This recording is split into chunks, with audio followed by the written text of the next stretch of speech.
Now I'm face down around the toilet, curled up on the floor. Okay. So I tried to get up. I'm like, oh, I look down and yep, it's stuck in the zip. Oh. Okay.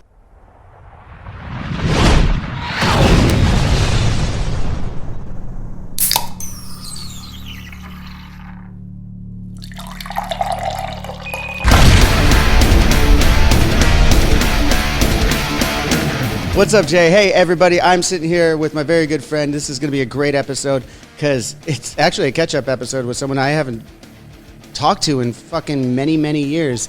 Jay, formerly of Bullet For My Valentine and now in Kill the Lights.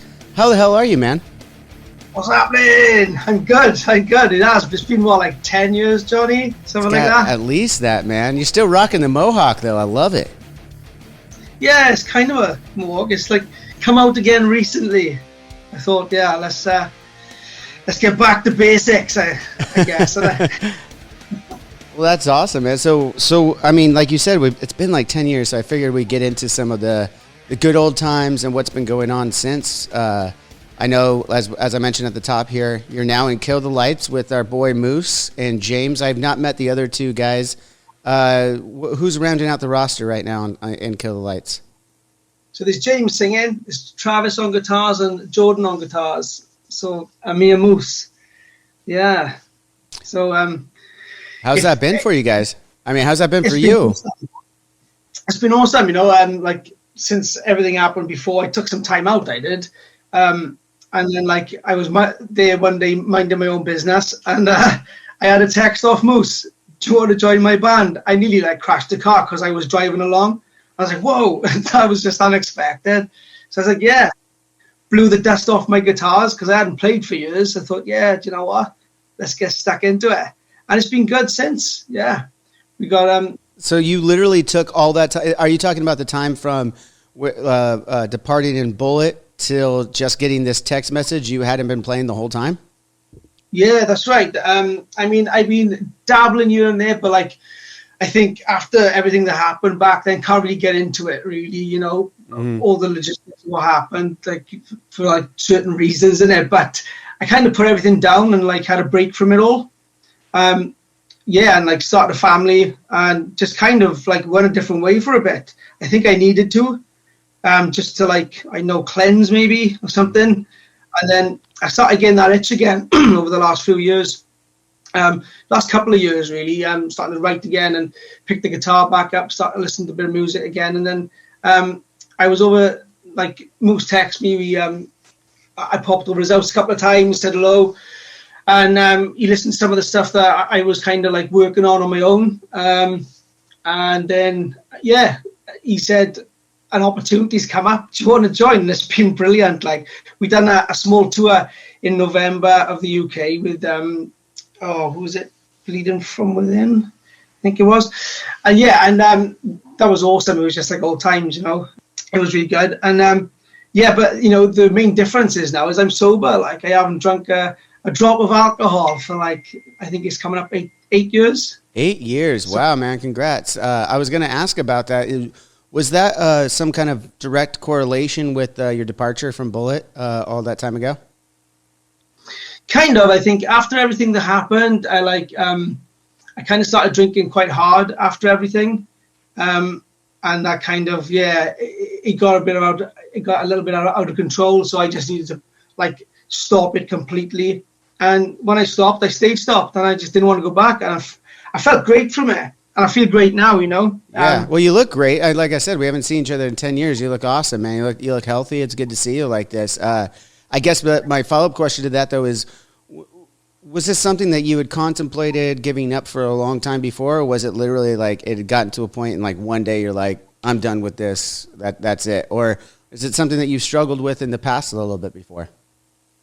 Yeah, well, you know, in our line of work, touring and stuff, I think it comes hand in hand, doesn't it? And some of the parties and some of the like things, you know, alcohol brought with it. And I'm sure we'll like discuss a few memories as we go through this this talk now. But yeah, you know, I tried like stopping it, but you know, there's parties and then there's like, you know, after shows and all that kind of stuff. And it's really hard to do that when you're on the road. Right. I think when everything came to a head with the band and everything, and we departed and stuff, I think in that moment,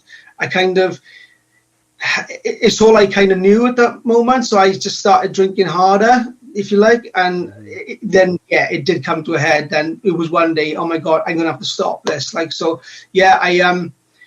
sought some help and just stopped. And I haven't gone back since. And it just feels amazing. Actually, your show's Drinks with Johnny. So I got my sparkling water here. But I did source some non-alcoholic beer. Which one is that? Is that a Peroni? Yeah, just in case you was gonna crack one open. Well, I really wanted to, but it is 10 o'clock in the morning my time, and I have some shit to do for the rest of the day. So I've just got water in my mug right now. So that's not the Johnny I know. Oh no! I'm still the Johnny you know. It's just an older form. It's so, like you said though, I want to touch on this sobriety for just a little bit more, because I really do think it's something that a lot of people who struggle with. It's good to see people like yourself who are successful kind of share your story a little bit for anyone else there that is looking for the help they need or anything like that. I know I haven't stopped. I'm still a drinker and everything, and but I do have my struggles with it. I'll be completely honest. But I think I'm finally at a good place in my old age with my relationship to alcohol, and it's been great. But again, you said that it was like one day. Can you share us with that story? Do you feel comfortable sharing that story of what that last night was, or day, whatever it was, the last time you drank? Yeah, I mean, if that's cool, I can do that, and I don't mind. I got addicted to stuff, and within my recovery from alcohol, the work I've done on myself through the years, I've done some quite intense therapy, and I worked for a treatment center. In fact, I worked up to the manager of a drug and alcohol treatment center. That's what I've been doing on my journey. I completely changed my life to sobriety, but what I found out about myself is that I was an addict, not just to alcohol, but to anything, I guess, that made me feel good. Drugs, it could be sex, it could be, caffeine, food, chocolate, whatever it is, really. The deeper I got into it, I realized, that I'm an addict, so I got to learn how to live with that, if you know what I mean. Right. I think maybe there was a time that I wasn't one when I was a kid, but I think the life that I led me into being one, I guess, and becoming one. Mm. So after everything that happened with my departure and everything, I kind of I felt like I was on my own kind of thing. I really was, and I kind of locked myself away just drinking, because that's kind of all I knew what to do to make myself feel better, I suppose. And I'd done that for months, and I was telling people and loved ones that I wasn't home and all that kind of stuff, and just lying to people that was coming out to see me, and I just closed my blinds and I wasn't in, and I was just hammering the alcohol, and other things, and it came to the point where I think my mother called me one day, and she was like, I know you're in. And because she knows me, and she got upset on the phone. And that was the moment of realization where I thought, oh my God, I'm being so selfish. So that was it. I phoned a rehab down in Bournemouth in the UK, jumped in my car, and drove all the way down there and handed in the keys and said, I need some help. I stayed there for 3 months, John. 3 months. I was in a living facility for 3 months, living in this house in the middle of a city with 5 other people, and we had to make our way from the house to the center without picking up a drink, and then do the therapy on ourselves through the days with counselors and stuff like that. But it was the best thing I ever done. I grew as a person, emotionally. I grew in that moment, in that time, in that place, and since then I came out, and I thought, you know what, if I can recover from someone like that, and I'm talking somebody that hadn't stopped drinking and doing other stuff for 20 odd years, man, I'm sure I can help other people. So that's what I did. I started volunteering, helping other addicts recover, and I was pretty good at it. I volunteered for the centre then in the town that I live in, and I was just going there for free, just helping, because I love I had a kick out of it, like watching people come round and that light come back on. So they offered me a job then, and I'd done the training in there. And over the last 6 years, I worked up through the ranks of all the different roles in that industry to the team leader of the actual building. But then when Moose asked me this question, I was like, oh my God, you know what? I think it's time now. I think I'm ready. And I had the hunger for it again. So I had to talk to the higher managers, I told them what happened. And they said, that's the like strangest conversation I've ever had in this line of work, they said, because, you know, I needed to like make room for music again, and the full-time hours I was working, I couldn't do it. So I've actually handed that notice in, come down to a part-time worker for the same company, so I could put the music in as well. So like today was one of my days off that I jam and I come in this little room and I learn songs and I write and just rehearse. But do you know what? I've never thought and been able to think so clearly, and I feel like I've got my shit together. So, best thing I ever done. That's fantastic news. I'm glad to hear and see you doing well. And you mentioned that you, over the last 8 years, started a family. Are you, what size family you got now? How many kids? I got 4 kids, John. Jesus, boy. You got to work. You got to work over those last eight years, man. Yeah. I met my beautiful fiancée, Natalie, about 6 years ago now. And we due to get married next year. So that's all exciting. Like, we've got a child together. She's got a child with an ex-partner who's my stepdaughter, and then I've got 2 children which are her stepdaughters with an ex-partner. So at some times of the week there's 6 of us, and other times of the week there's like 3 of us. Do you know what I mean? So, yeah, totally. That's awesome though. Congratulations on the family, man, and congratulations on the wedding coming up. That's going to be awesome. You got any nippers yet, John? What's that? Have you got any nippers yet? Oh yeah, I got one. We called it at 1. He just turned 5 yesterday, actually. So nice. My son. We have the ongoing joke that I wanted 2 kids. My wife wanted 0. We settled on 1. There you go. That's a good habit. Yeah, it was a good compromise. But so what else? So you've been doing the recovery, managing that, doing those things. It's fantastic. Having a family. I see you have this room now that you were just talking about. Walk me through that room a little bit. I see a bunch of different basses. I see your old bongo. I remember you were still using last time I was on tour with you. And then I see the back of these headstocks here. Yeah, that's basically it, really. It's like the rest of the house, the family have, and I've got this like little room set up. It's a little bit messy, but I've got kind of like a studio thing and a quad cortex there on the desk, and some amps and a sound card, etc. And I got some of the old discs that I had, and from back in the day, I just had them on the wall anyway from when I used to come in here, you know. I did put them all in a box, but then I got them back out recently. I thought, well, it's definitely an achievement. So I didn't have to put a box either. Like, the room's so small, so I thought I'd hang them up. That's perfect. That's space saving. I like it. But yeah, I mean, it's a tidy little room. It's small enough to do what I need to do, and jam. And so like, you know, the Kill the Light stuff's really kicking off, man. It's going so good. So hey, you know, with your editing software, if I was to go check out the link, would one appear here? Why not? We can definitely do that. Do it right now. I think you just did. Put your hands up again. We'll do the light. Is this for the latest single? Is that what we'll put a link for the latest single? Yeah, so the latest single came out on Friday, just gone. It's called Dead From The Start. Right. It's actually a game just being made as well, where you can like run from zombies. That dropped today. I've just tweeted about that. Awesome. So if you haven't yet, head over to Kill the Lights, at Kill the Lights on our Instagram here. Right over there. And then, I'll do it too. And we'll also put it right down here in the description below on our YouTube channel, and we'll probably put it in the description on the podcast audio too. Yeah, so things are popping right now. You guys are on Fearless Records right now. You got any tour dates coming up here soon?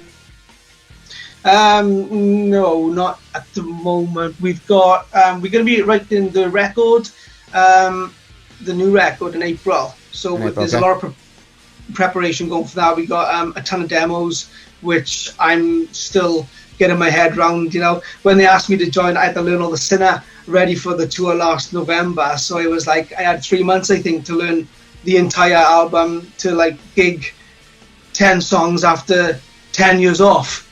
Right. So it was like, oh my God. So I had to really crack the whip on myself, and it was hard to get the fingers going again, you know, but I'd done it, and it was a great turnout, great bunch of shows.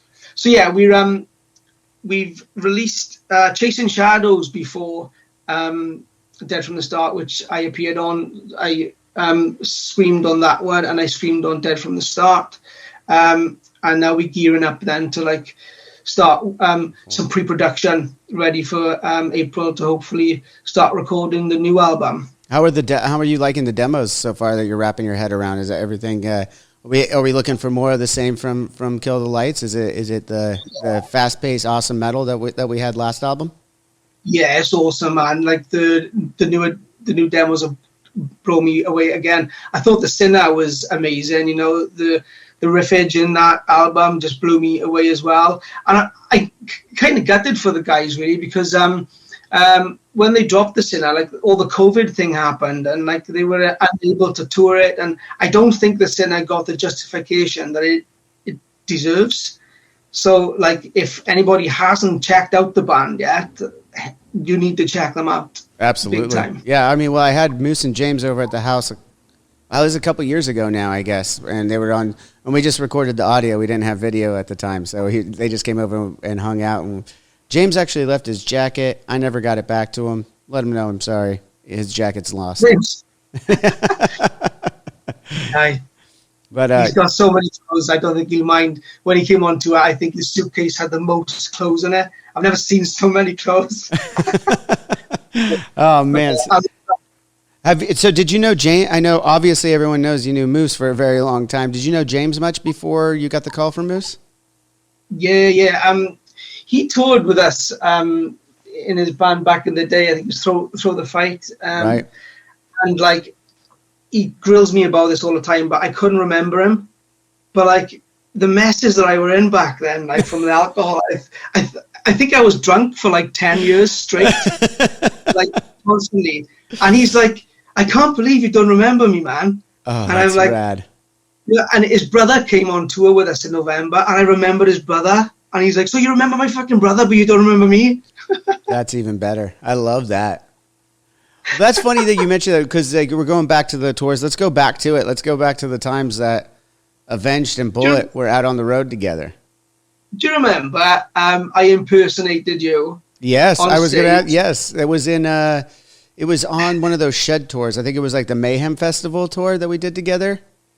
Yeah. And yeah, that was always the ongoing joke. We could set it up a little bit here. So back in the day, we Avenged and Bullet did a lot of tours together, obviously. And early on, we kind of realized that myself and Jay, both with mohawks, a little shorter in stature, kind of party animals of the tour, got along great. We were kind of each other's doppelganger in a lot of ways. You could definitely interchange us for a little bit. And we decided it was like one of the last nights, or if not the last night of that tour. And we tried to pull a fast one on the rest of my bandmates and the audience. Jay was standing behind the stage ready, and we swapped positions, and he went up and played Backcountry. We were just waiting to see how long it would take for everyone to realize that it wasn't me. And I think we got through like half the song before anyone realized it. Yeah, I can remember the rest of the band. Like when I was running over to him with the guitar, they were like, "What the fuck?" I hope we have some footage of that. I'm gonna hit up Rafa and see if he has any footage of that. I'm gonna see him later tonight, so I'm gonna see if we can put some of that footage in here. That'd be great, because I think one of them came up to me to like give me a shot at the end of the song as well, and oh my god, man, it blew my mind. That did, like, I could just about walk off the stage. Yeah, it's good, man. It's good times. Yeah, really good times. Well, we had so much fun with you guys in Bullet. I mean, I've talked about it a couple times, but you know, I love getting different perspectives on it. On yours with that the infamous Australian tour with Atreyu, Bullet For My Valentine, and Avenged Sevenfold.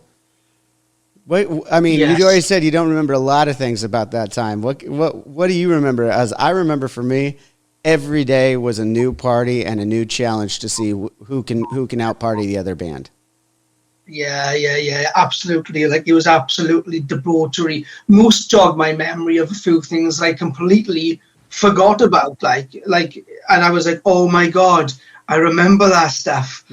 You know, I remember being like awake at like 5, 6 o'clock in the morning, I think, and I'm sure I was talking to the Rev about what was going on and everything, like, isn't it? And just the stuff that was going on. I don't even know if I can mention some. Oh yeah, you can. Oh yeah, you can. That's what we're here for. Anything that I listen to later on that tops the line, I'll pull it out. Don't worry. Let's just get into it. What were some of your favorite moments of that tour specifically, and then we'll get into some of the other ones we've done. Maybe you can help me with this one, John, the memory. Yeah. What was it with that the wheelchair, and was it the woman in the wheelchair? What's the correct word for this now? That one is a story I don't think we could tell on the show, actually. So we'll save that one for afterward. Let's bring on one of the. Let's call that one the line, Jay, and that one doesn't get out because there's parties involved that are no longer with us to defend themselves. So we're not going to get into those stories. But let's get into some of the lighter ones. Like what was some of the? I do remember getting a lot of calls from our tour manager at the time after we'd leave every single hotel room a complete annihilation. I mean, I remember at one point we were putting beer bottles through the drywall in a room, and so they're just like hanging out, you know. Yeah. It was unbelievable. Like, you know, to make lobby call. I don't know how we did it. I don't know how I done it, but the parties were just like moshing into one, like, you know. Wasn't I think I was in a bar one night, and like I think I got kicked out because the waiter was walking along with like this huge tray of drinks above his head like this, and I was attacking his armpits, like going woo, like this to him, and he was. Fuck off! Yes! And I was getting him again, and he was like fucking shaking and everything. The boy's like, "Stop it, Jay, stop it!" And then over came the bouncers, and out I went. I think you also had the line of the entire. It was like only the craziest thing is so much happened on that tour.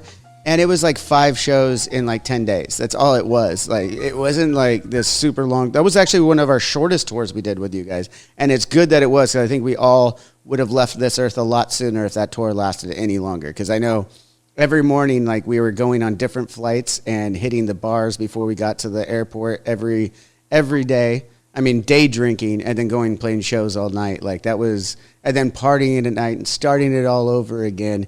It was a wild time, and one of the days off, I remember, I think it was in Perth, and maybe you remember this. Sinister Gates thought it was a good idea. He had just started surfing again, about a few months before that, but he used to surf when he was a kid. Starts picking it up again. He's like, "Oh yeah, I could surf these waves," and we're all, "Fuck you, you ain't gonna surf these waves." And he went out and he ate shit, and we were standing on the beach from far away, and I think it was you who said, and you can correct me if I'm wrong, "He's fucking dead, mate." And it was like the funniest thing I'd ever heard in my life at the time. He's fucking dead. Yeah, probably, yeah. Fucking hell, man.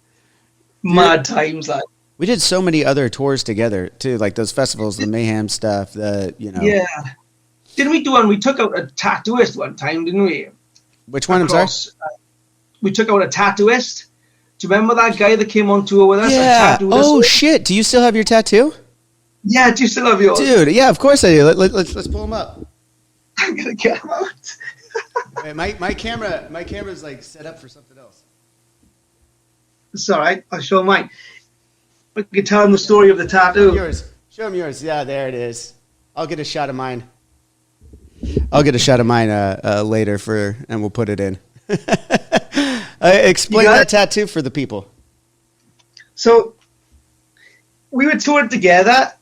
like Johnny said, and we brought our tattooist from home out on the road, and like he was painting us all, and we thought, let's get a symbol to kind of mark us all as our friendship and the tour together and those times, isn't it? And we came up with that, wasn't it? It was kind of like the death bat with the wings and the bullet kind of like right in and the flowers and everything. But the main difference for me and you, I guess, which we've got that the others haven't got, is ours got a mohawk. And I tell everyone that.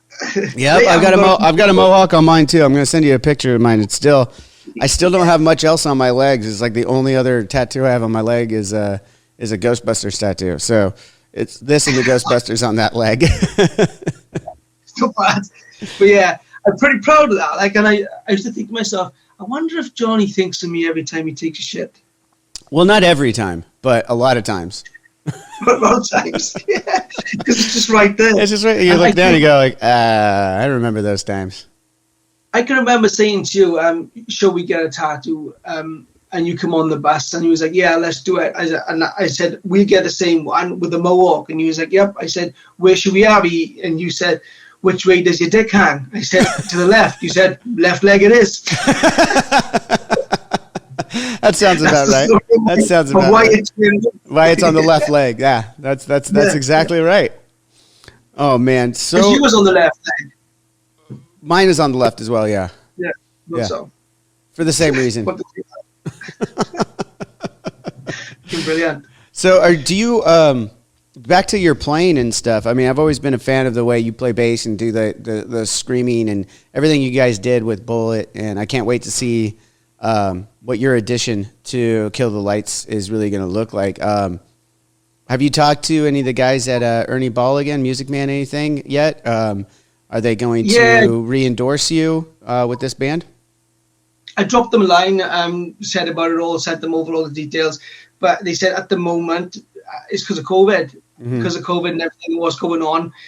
The stock at the moment, they said in time, try back in about 6 months, and this was about 3-4 months ago. So I'm going to hit them up again and see what they got and see if they can take me on again, because I was like, oh, do you remember me? I'm back. But it's cool that I got so many of those from those days anyway, so I've got enough equipment for now. But the thing that got me the most was, they said, join and everything, and I was like, yeah, should I bring my Ampeg stack down? They were like, no, we use fucking quad cortexes now. I was like, what is that? Yeah, no one uses big ass amps anymore, man. I know. I've had to learn this like little gizmo, showing my age. Like, I was like, fuck. So yeah, it's amazing. I've got the same sounds out of it, and you just turn up with a guitar and a little box with that. I just plug it on the stage. Done. Yeah. No, it's incredible. We have what technology has come with for so long. I mean, in the studio, we've used those fractal units for a long time for demoing and stuff. It's just easy to flip through when I'm writing in my at home by myself and using all that, going back between guitars and all that stuff.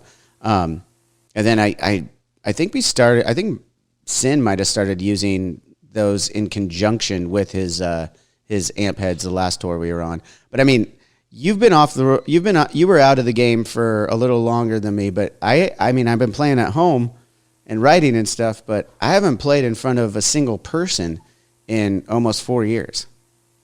Really? Yeah, we got off the road in 2018, and I haven't really played since, really, other than working on this new record we've been doing. So you guys are working on a new record then, and you'll be touring again off that? Yes, that's the idea. That's the plan. It's about, as all of our fans know, we've been working on it for a while now. There's been a lot of delays due to COVID and other personal reasons as well that we won't get into at this time, but we will one day.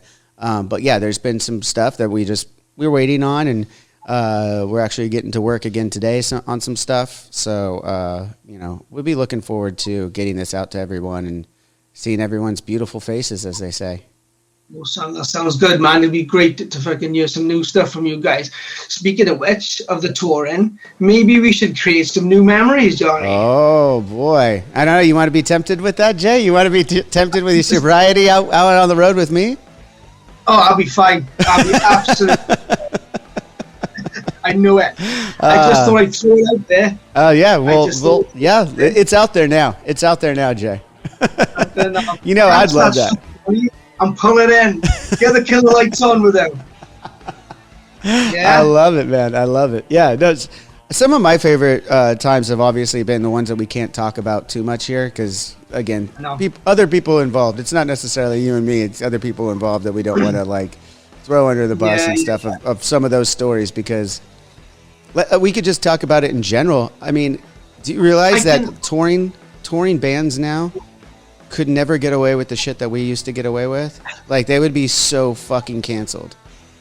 I know, like, how did we do it? How did we pull it off? And to this day, no one knows half of the stories. It's amazing. I know, and I feel a little bit like we selling the fans out by not actually getting stuck into some of the nitty gritties, and we can't, like, you know, say about other people's stuff. But you know, what's your craziest drunken moment on tour? And I can tell you mine, and I bet you mine will stump it. Well, this is how we got in trouble in Australia because we kept going back and forth. No. Your story is not as good as ours. We're crazier. And then we did that back and forth every day in Australia. But, yeah, that's so hard for me because it's something that I don't even think about really. Like, craziest, the infamous, there's so many times. I mean, the infamous time when I pissed on Brian's dad's face on the bus. There's countless times of getting rowdy in a strip club and being escorted out for exposing myself. You know, there's been like, there's been a lot of bad memories that are fun. They were fun at the time, but you know, craziest one. I don't want you go, and I'll try and think of a crazier time because I can't be very specific right now because I just can't think of it. It's not. I'm not trying to be cheeky. I just I really can't think of the craziest night.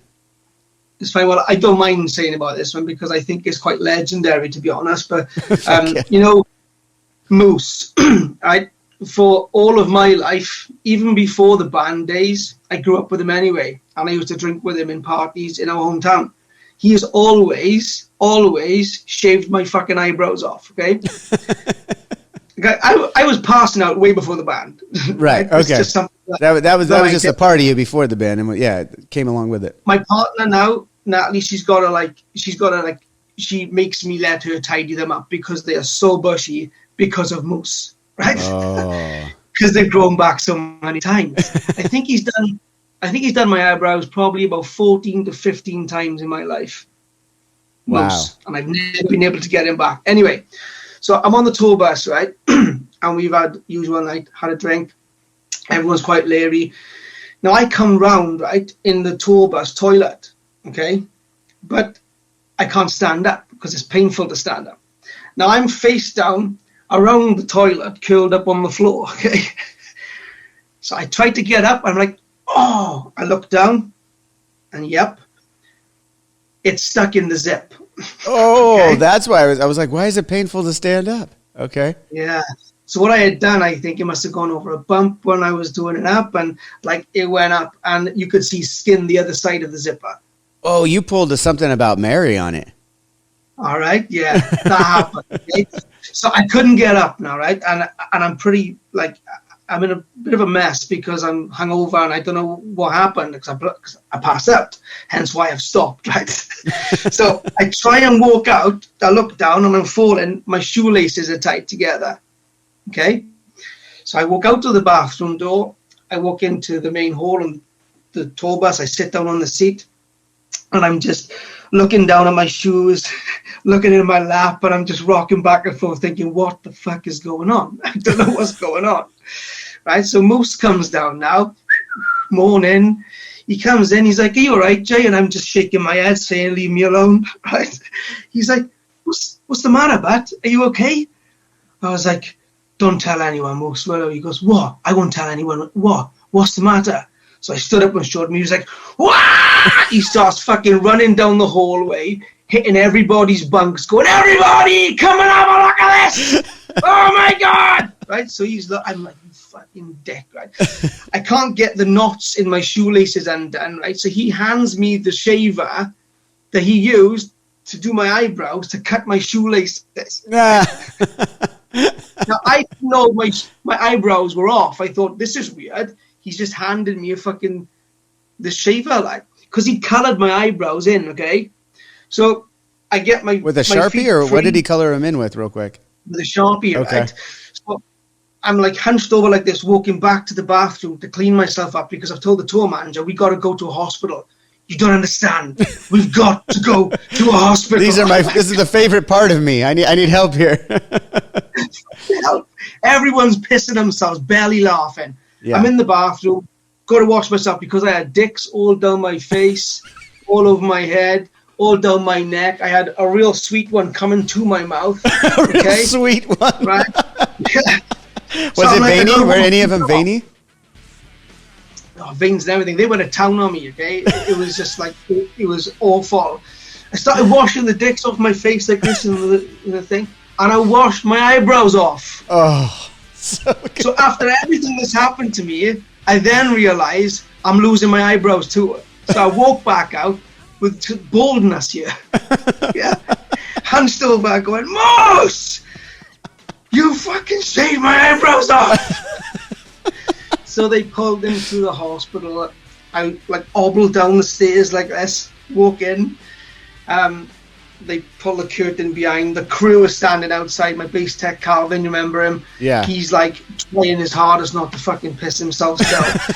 And the doctor comes over. There's two nurses. He's like, oh, what's the problem? I'm like, oh, you got to help me, man. You got to help me. I said, I need something to take the pain away before you even touch it. Blah, blah, blah, blah, blah. I'm fucking freaking out. The nurse taps me on the shoulder. I look, and he goes, whoop! Oh. Pulls the zip down. I scream like you probably not hear the scream like this, Johnny, right? Fucking A. But you could hear the crew outside. Just laughing their asses off. Fucking everyone's just pissing themselves at me like. How bad was the damage though after he pulled it off? It wasn't too bad. It was only a little bit of skin that like caught through it, but yeah, like it was a bit of a cut there in the heel. I had to have Vicodin, which is not a good thing to give to somebody who drinks every day. And my dad, the doctors who, Yeah, but you were probably pretty stoked at the time, though. You're like, all right, well, at least I got something out of this. But yeah, like I got back to the bus and like everybody was just looking at me in amazement, like, but no eyebrows. Did you get the slow clap? Did you get the infamous slow clap on the bus on the way back in? Yeah, well, I think they were clapping because I'd knocked this out of the like schedule like 2 hours. They weren't happy with me, like. Oh, yeah. But I did not do this to me, Well, not all of it. Yeah, not all of it. It's my fault. I mean, one of the band, I won't mention the name, but me and Moose sellotaped everything we could find on the bus to him when he was passed out. He looked like a trash bag turned inside out, full of rubbish. Wait, you said you did what? We sellotaped everything we could find that we could pick up. Sellotaped? Oh, salad tape? Gaffer tape. Okay. See, this is the problem that we have here. That across the pond lingo, I'm like, wait, what did you call it? Gaffer's gaffer, but you get sellotape as well, don't you? Sellotape. Okay, yeah. Okay, sellotape. Okay. We gaffer taped everything we could find to him. Like he looked like a bin turned inside out. It was everything was on him. Like we took stuff out of the bin and gaffer taped it to him. We put things down his pants, his socks, in his hair. We colored his teeth in black. That's how drunk he was, right? Now that was the best bit because he came around, man, as we were doing it. And he starts fucking chucking things off him, and me and Moose. I can absolutely picture it because I already know who the fuck you're talking about. we ran down the hallways. Moose jumped in his bunk. I jumped down next to the driver and closed the curtains and pretended I was just sat next to the driver the whole time. And I looked through the gap, and I could see fucking elbows just going up in the air, throwing things off. Who's done it? Throwing fucking slabs off him. Right? He runs down. I can see him coming towards me. I'm like, oh, fuck. He rips the curtain open and he goes, you think this is funny, do you? And he had 2 black teeth. Oh my God. And you're like, yes, actually, I do think this is very funny. I thought he was going to fucking attack me, but he didn't. But yeah. See, you were. That, I guess that's what you get from sobriety. You have a little bit more clarity, and you remember your stories better. Because I'm still sitting here trying to think of. There was a time when we were out on the road, and me and Jimmy had the idea of doing stand-up for a while. I don't know why. We were hammered, and we're like, we're going to do drunken stand-up, where we just get shit-faced, cross-eyed drunk, and try to tell, and like don't have pre-rehearsed jokes or anything. Just go up and try and do comedy, just completely blitzed, and I did manage to pilot that once to the rest of my bandmates on the road. Shit, man. Obviously, Jimmy was still with us. This was many years ago. I mean, one of the first times we were on a bus, I'm sure. And yeah, after a night at a club, we went back into it and went for it. And yeah, I could tell some of it. You know, it was not much of a comedy show. It was more of a just let's laugh at Johnny while he's fucking hammered. And it was... I know how you feel. Exactly. And by the end of it, I do remember receiving, like, I want to say it was like a $2,000 cleaning bill for the bus. Yo, shit, yeah. Have you been hit with those cleaning bills on the buses? Oh, fuck yeah. Moose used to leave the fucking fire extinguishers off all the time. He used to fucking run up the bus, fucking... just getting everybody, like, and they had to get it all clean from head to toe, like, and we had to, a few times. Yeah. Those cleaning bells, shit. Oh, dude, so much fun though, to be youthful. So many things. I remember being in a car park once at a festival, I think it was, and I remember getting so annoyed with my bass tech Calvin because I was over talking to you. And you just pulled out this fucking this horn that you was drinking from. Yeah, my beer. And you had a holster for it. And I was just fucking so jealous. I was like, Calvin, why the fuck haven't you got me one of them? Do you mean, how has Johnny got this fucking cool horn that he's drinking from off his bass tech, I think, probably, and you haven't got me one? Yeah. I remember that. I remember you jogged my memory. Yeah, that was like I was on that tour, another one of our summer festivals we'd done together, and adjacent to the tour was one random day was like a Renaissance festival or some shit happening.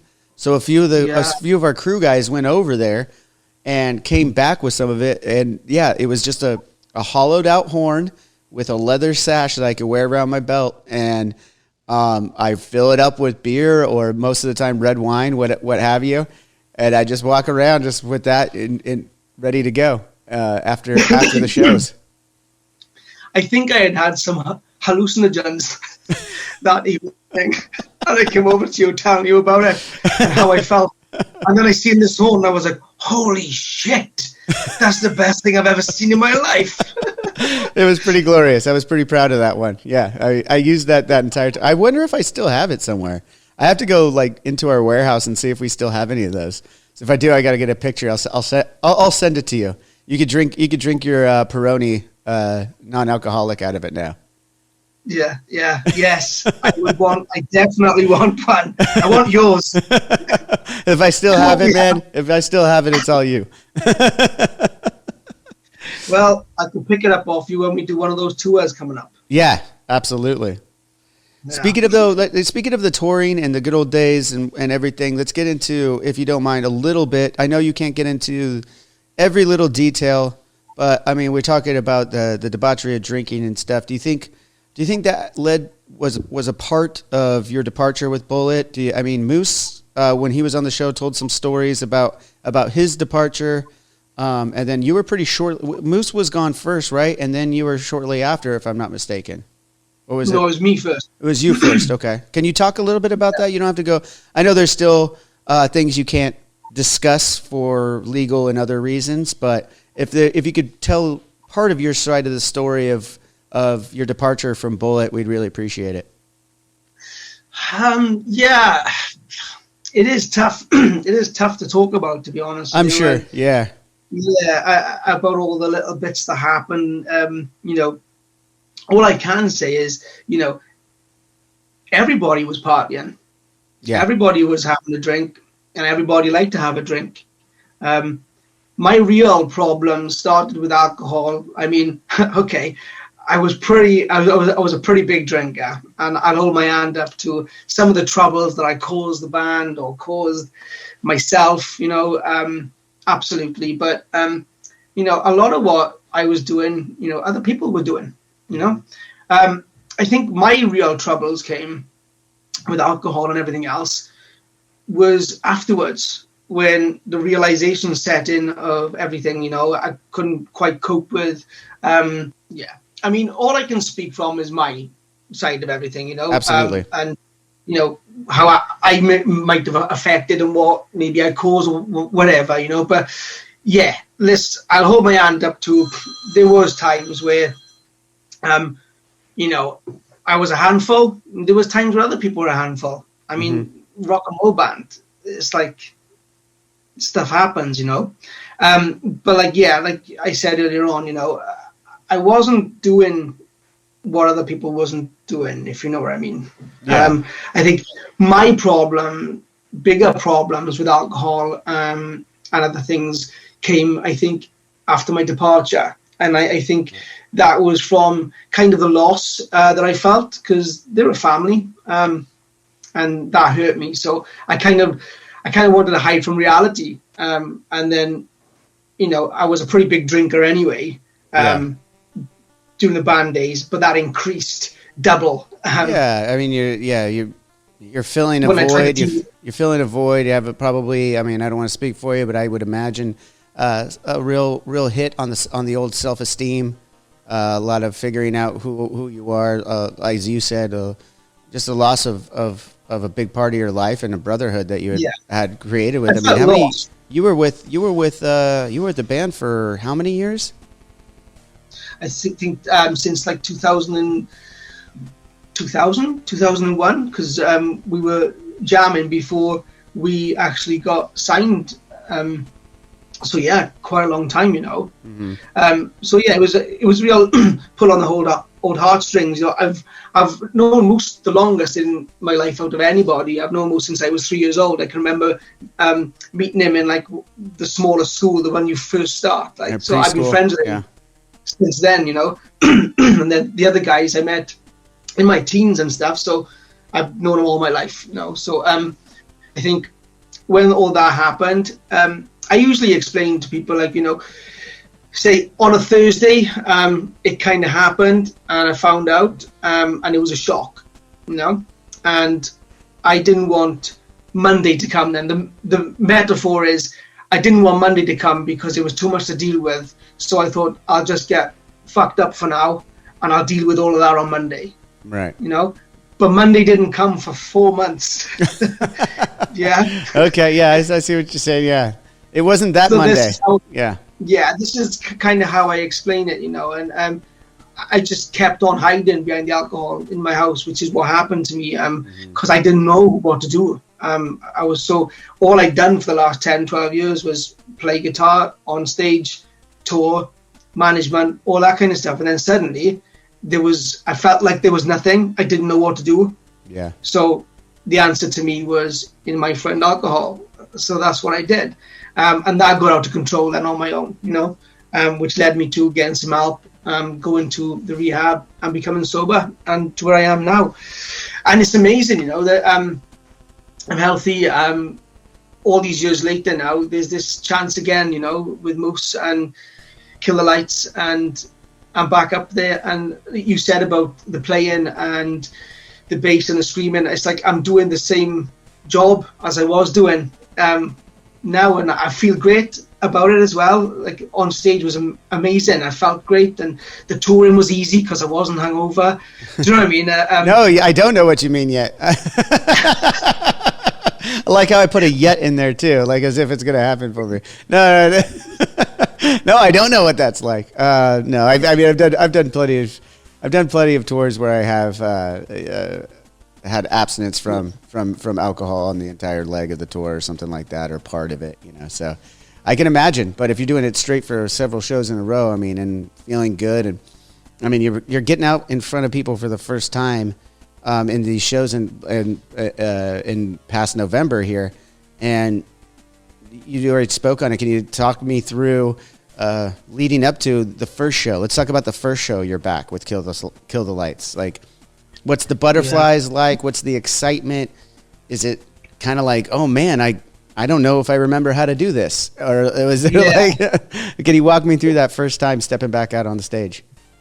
Yeah, man. Like, like I said, Julia, I received that text off Moose, and I was like, yeah, I felt good about it. I talked to my partner, and she was like, you have to do it, because she knows that I've had this itch for a while, with the various things I've been doing, and so I thought, yeah, I'll do it. But so I had the Zoom call with the guys, and I explained everything. I have to blow the dust off my guitars because I haven't been doing anything really, and it's going to take me some time. They said, well, we've got time, so we've got a tour in November, and I think this was what was it, like April or May or something? Was it something like that? So I had like 3 or 4 months then to learn the album and to try and get a little bit fitter and to get ready. So after it was definitely sealed and it was happening, like I said, I went into work and I got some time. I changed roles so I could free up 2 days a week, so to learn all these songs. So that's what I'd done then, was every Tuesday and Thursday and the weekends I was just on these songs, trying to get my fingers back into it, warming up the voice again, and then leading up to the show I was ready. I think because I had a time limit on it, I had to be. I joined the gym again, and started trying to get a bit fitter. And were you not keeping your body healthy like that too before, or was that the kick in the ass you needed?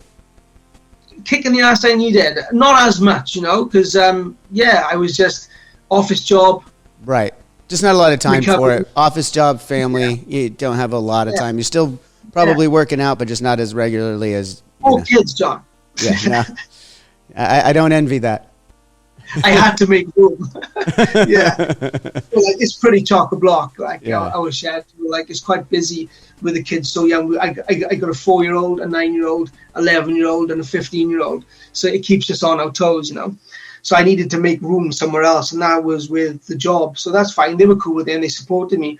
And then leading up to the tour, then it was like completely stripped back. It was back to the old days. It was amazing. I loved it because we were back in a van. We were taking the gear on ourselves. Do you know what I mean? There was no crew. We was the crew. Yeah, man. The first show was amazing because it was in Bristol in the UK, and that's the one we learned on, like how it was going to be the first show. It was like we got here for loading. We set everything up on the floor. We got it all on the stage.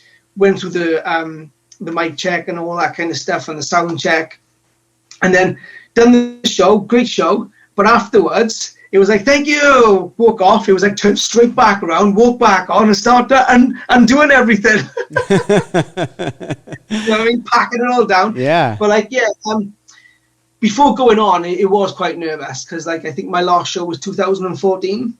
Okay. Yeah. So you had Man, so I bet it's gotta be nervous. I mean, even like I said, 4 years away from the stage for me right now. I know when I hit back, inevitably when that happens, I don't know about you, but do you ever have those people have nightmares about their job, right? Let me paint a little picture here real quick. So people have nightmares about being late to their job or showing up and you got way too many people that you're trying to serve, whatever it is. Like if you've been a waitress or a waiter or something like that or whatever, you have those dreams.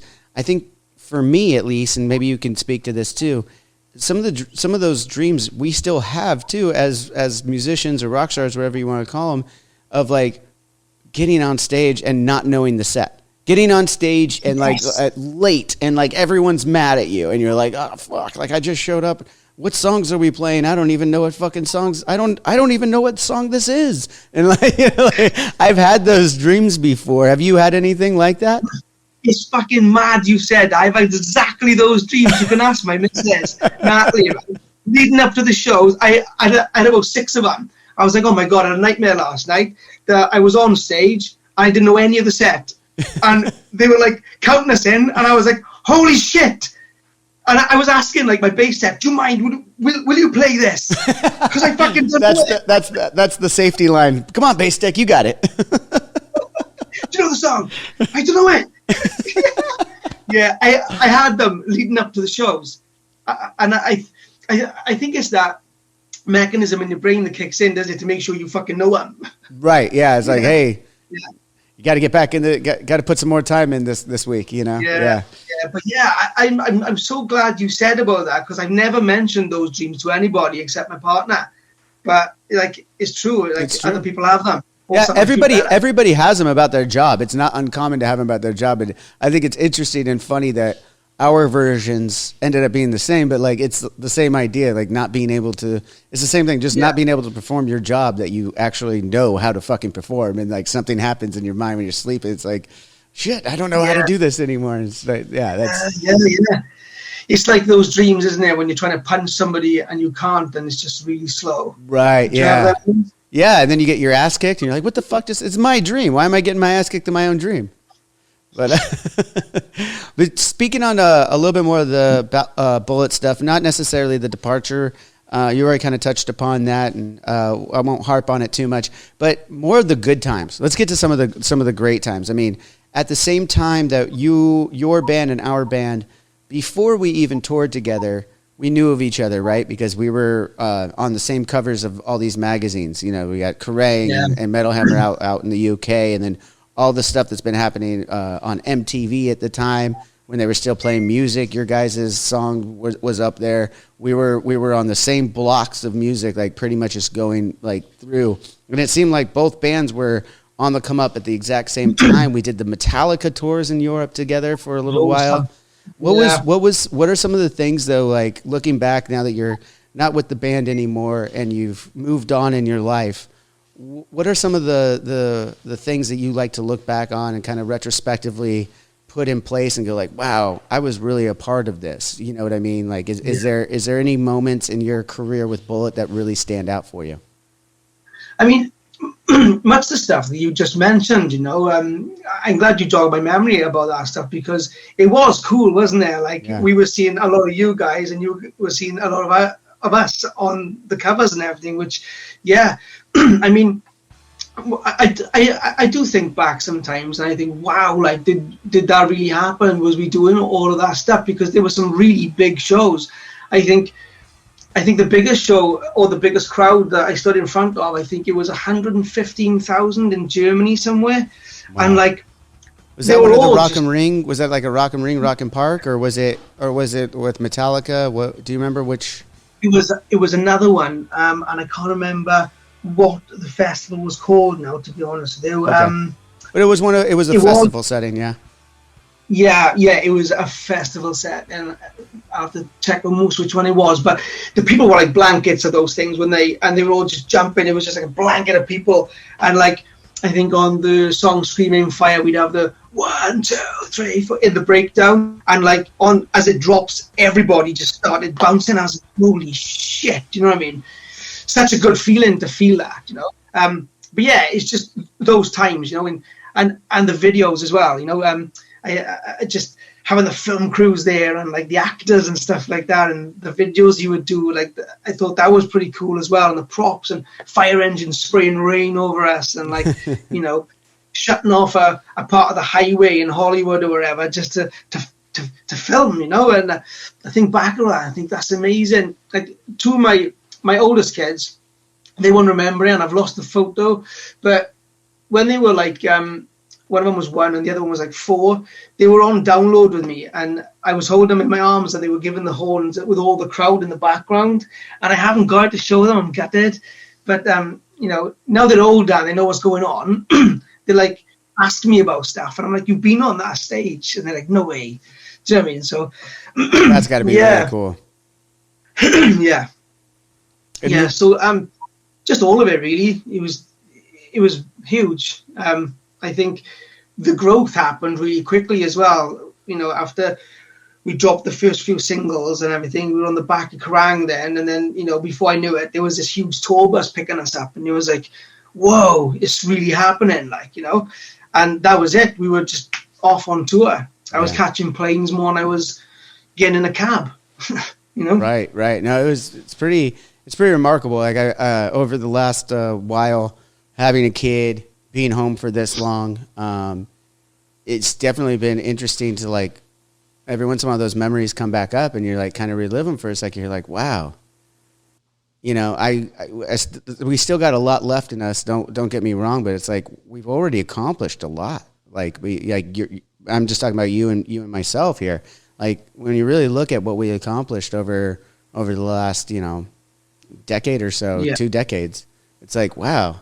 A lot of people ask about that. Like, you know, when you do interviews and stuff and they're like, what's the favorite moment? Like I just kind of did to you, but like still like before I used to get annoyed with that question. And now I'm kind of like, man, I don't know. Like I'm getting a little bit older. I have like a legacy to pass down to my son. Like it is kind of cool. Some of the shit that we were able to do, like, from being a little punk kid in Orange County, California, to being in front of these crowds like you're talking about, and you know, getting our videos, retired on TRL. Yeah, I think a real cool moment was probably when Metallica asked us on stage to jam "So What." Was it "So What"? Okay, yeah, that was "So What" when we did it. There was another one. I think it was Commando. We did our first one, and then we went up with you guys and Trivium, right? Was it Trivium with us? Yeah, that's right. Why do you laugh there, Jay? Oh, I was mentioning it the other day to the guys in Killer Lights, like, because we were talking about Trivium as well, and I can just remember on that tour, I remember bumping into Matt Heafy, is it? Yeah, the singer. Heafy. Yeah. In the car park, and like I was walking back to the bus, and he was walking from somewhere else, and we just started like walking next to each other. But I was walking like this because I was gaffer taped. All my arms were gaffer taped out completely, all around my waist, all around my neck, all around my head, and I was just a gaffer mummy. And I was walking up the street like that, drunk. And like, I just turned like that to shake his hand because it was gaffered out straight. Hey man, what's happening? Could he see your face? Did he know it was you? He's just looking at me. He's like, hey, yeah. He knew it was me. Okay. And I was like, no, are you walking this way?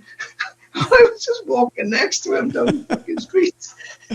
Oh, I think that reminded me of another story. Do you remember when we stopped in Amsterdam on that trip? There was an Amsterdam, so we had a day off between like a different Holland place, and then we were on our way to somewhere else, and we had a day off, or maybe it wasn't even a full day, whatever it was, and we decided to stop off, and we were all, you know, going big in Amsterdam, having a good time, and I just remember it was you and Moose, I want to say, or maybe even Padge. We're attempting to steal some bikes, because if anyone's been to Amsterdam, they know along the canals there's all these bicycles because everyone rides their bicycles. And I remember outside of one of the bars, I believe you guys were successful and took somebody's bike and were riding it around all crazy, and we're like, what the fuck are you doing? This is like 2 o'clock in the morning and you're riding around on a bicycle. I've already had some of the magical mushrooms. I'm just watching you guys laughing my ass off. Yeah, we were buggers for taking the bikes. We took them in Tokyo as well. Whenever we went over there, I think we took the mopeds. Oh yeah, down the street, and the golf buggies in the festivals as well. You know, the golf buggies. I remember being standing on top of a golf buggy with 4 security guards trying to get me down off it, and I was just like, no. And I think Moose was trying to start it. Perfect. Yeah, we've tipped a couple of those too. Those are always fun to tip. Or if you're out in the parking lot at the end of the night with one of those golf carts, you get someone on the back to give it a wheelie, and it scrapes how it scrapes the ground, and you can get like sparks flying up and everything. Those are always fun. Yes, man. Yes. Such good times though, man. It's really been great. Reminiscing over the last few years, and especially with you, you're jogging some of my memory. Like I thought I remembered a lot of stuff, and you're like, oh shit, yeah. As just even seeing you sparks so many more of those memories. Yeah. I got to ask one more thing about the departure though before we move on, and you could feel free to just fuck off this conversation or whatever. But it was there ever like an official reason given to you? I know Moose never felt he got an official reason why he was excommunicated from the band when his departure happened. Did you ever, was yours a little bit more formal? There was a meeting that I had to attend, and they talked about it, and there was a lot of that stuff mentioned, the drinking and everything. But I think the decision was already made. I was kind of told, that this is happening. But like, yeah. Well, I know Moose. Well, I'm just asking if there was like more of a formal, like saying like this is the exact reason why this is a moment that we're using, or not using, but to showcase an incident or anything like that, or there was an exact reason why. Was it just the drinking and partying? Was there something that you were told was a highlighted reason for? It was mostly like partying and several different occasions. Were you unable to perform on stage at a point or anything like that? There was debauchery happening, and the parties that were going on within us all, really. And I think I was singled out for a few things that I'd done here and there. Okay. And I think that there were statements released then by them, I guess, but I've never really released anything to say what happened. I think this is the first time I've ever talked about it. Yeah. But I think it's quite hard to talk freely and open about it, for legal reasons, like you said earlier on. But yeah. Are those legal reasons still? We don't need to go again. I'm not trying to get a fucking headline out of you here, Jay. Me and you go back way too long for that fucking bullshit. But I just want to understand from my perspective a little bit more when all this is going down. When I know Moose said that he wasn't really keen on it. He wasn't really happy about it, and then shortly after he would be gone. When you say like the legal stuff, is that ongoing? I guess is what I'm saying. Is that still an ongoing thing? Are you able to talk to Matt and Padge? Are you in communication at all with Matt and Padge, I guess? It's not an ongoing thing anymore. It was for a long time, for years and years and years, John. It wasn't until this year that it stopped. But communication with Matt and Padge, no, there hasn't been really. Would you be open to it? Is something that you would be open to, like now that you've moved on and stuff, or is that wound still pretty deep and maybe something you'd never? No one ever never say never, but is it something that you're just not ready for yet at this point? There just hasn't been any communication since the departure, and not really any attempts to really. Yeah, I gotcha. Well, tell the rest of the boys and kill the lights. I said hello. I'll text Moose too, and let's keep in touch because I really want to see you guys out on the road at some point, and maybe we'll cross paths. Maybe we can do another hang in person. I'd love to see you again, my friend. It's been way too long to give you a hug in person, man. Absolutely, man, and the same goes to you, John. It's been great to see you. It's been such a long time, and it'd be great to see the rest of the guys as well. Like, I miss you guys. When all that stuff did happen, I think I lost my phone a few months afterwards, and I remember thinking, shit, all my contacts were in there, and I remember thinking, fuck, Johnny's number's in there, right? Yeah. Honestly, all the people that I knew on my phone was gone. I had to get a new number and all that stuff. Yeah, when you hit me up, I was like, oh, I have the same number, dude. I didn't realize you lost. I was like, you texted me and it showed up as Jay. I was like, you're like, hey, this is Jay. I'm like, I know. So I was able to keep the number, but for some reason, all my contacts got like lost back then. I don't know how. And I just lost everyone's numbers. So then, because you didn't show up on mine, I had to add you again. But then when I text you, you were like, yeah, I know. I got your number. Yeah, that was it. You're like, hey, what's up, man? It's Jay. I haven't talked to you in a long time. Love to be on the podcast. Love to let you know that this was right, I guess, when you got the call from Moose that you were going to be joining Kill the Lights. And I was like, fuck yeah, dude. I knew it was you. I have your number still. It was that bit that cracked me up. Yeah. I do have your number. So... it's been fantastic catching up with you, though, man. I'm going to let you go for now, and then we'll stay in touch. All right, brother? Yeah, definitely, brother. And, if maybe one day in the future I'll jump back on, but I let the boys know you said hi, and let's get some tours going one day, man. Absolutely, yeah. And I'll be seeing the rest of the guys here tonight too, so I'll let them know you said it. You said you're. Tell me what's happening. I will, and yeah. I'm sure we'll have a good laugh about some of the stories that we can and can't tell here. Let's put it that way. Nice one, Johnny. Right, it's brilliant seeing you, man. Keep in touch, right? Yeah, absolutely, brother. Cheers. Speak to you soon, brother. Yeah.